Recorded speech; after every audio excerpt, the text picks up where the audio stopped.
ஒரு அட்டகாசமான முருங்கைக்காயும் பலாக்கொட்டையும் போட்டு ஒரு குழம்பு இந்த மாதிரி செய்து பாருங்க.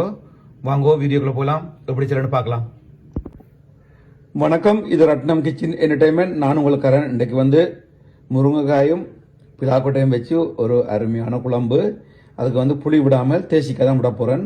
அதுக்கு தேவையான பொருட்களை பார்த்தீங்கன்னு சொன்னால் பாருங்க, முருங்கைக்காய் நான் நல்லா கழுவி சுத்தம் பண்ணி 2 கட் பண்ணி வச்சிருக்கிறேன். அதோட ஒரு தேசிக்காய், பச்சை மிளகாய் 5 பச்சை மிளகாய், கருவேப்பிலை 2, தக்காளி, கொஞ்சோண்டு பூண்டு அதை வெட்டி வச்சுருக்கேன். அதே மாதிரி 2 பெரிய வெங்காயம்.